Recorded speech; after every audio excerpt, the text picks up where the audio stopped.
हम इस वीडियो में दो समान आधार वाली संख्याओं के गुणन के बारे में विचार करेंगे, जिनके लिए जो संपूरक है यानी कि सप्लीमेंट्स हैं, उनके चिन्ह अलग अलग हों।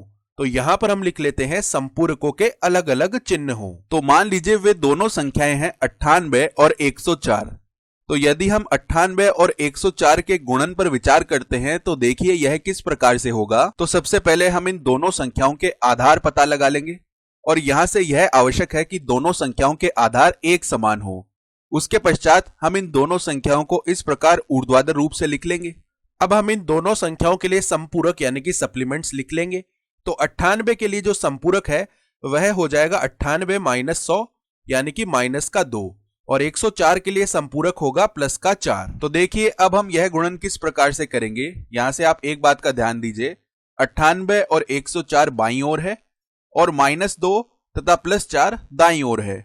तो यहां पर हम एक क्षैतिज रेखा यानी कि हॉरिजॉन्टल लाइन खींच लेंगे। अब हम इनका गुणन करने के लिए तैयार हैं। और एक बात का ध्यान दीजिए, इनके गुणन से हमें जो परिणाम मिलेगा उस परिणाम के दो भाग होंगे।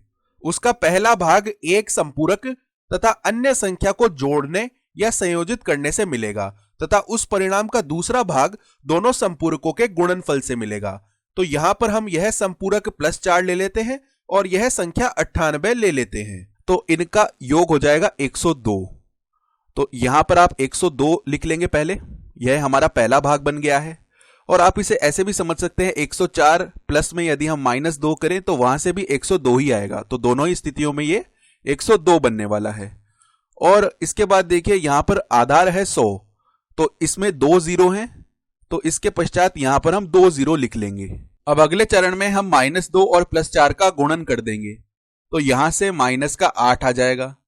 और अब हमारा काम है कि इन दोनों परिणामों का हम संयोजन कर दें यानी कि इनको जोड़ दें। तो पहली संख्या है ये वाली 10,200 और दूसरी संख्या है -8। तो इनका देखिए यदि हम योग करते हैं तो यहां पर 10,200 और -8 इसमें जोड़ने वाले हैं, तो -8। तो हमें कितना मिल जाएगा, 10,200 -8 करेंगे तो हमें परिणाम स्वरूप मिलेगा 10,192। इसका अर्थ है कि इन दोनों संख्याओं का जो गुणन है 98 गुणा में 104 वह 10,192 के बराबर आ जाएगा। चलिए इसी प्रकार का अब एक और उदाहरण हम कर लेते हैं। मान लीजिए अब हम 991 और 1014 का परस्पर गुणन करने वाले हैं। तो चलिए सबसे पहले हम इन दोनों संख्याओं के लिए आधार लिख लेते हैं। तो 991 और 1014 दोनों के लिए जो आधार है वह 1000 आ जाने वाला है। तो यहां 1000 और यहां भी 1000 लिख लेते हैं। उसके पश्चात इन दोनों संख्याओं को इस प्रकार ऊर्ध्वाधर रूप से हम लिख लेंगे। तो 991 यहां पर है और 1014 यहां पर है। अब हम इन दोनों संख्याओं के समपूरक यानी कि सप्लीमेंट्स लिख लेते हैं। तो 991 का संपूरक होगा 991 माइनस में 1000 यानी कि यह -9 आने वाला है। तो यहां पर -9 लिख लेते हैं। और 1014 का जो संपूरक है वह होगा 1014 माइनस में 1000 यानी कि यह 14 के बराबर आएगा, प्लस का 14। तो यहां पर हम लिख लेते हैं 1014 का संपूरक प्लस का 14 आ जाएगा।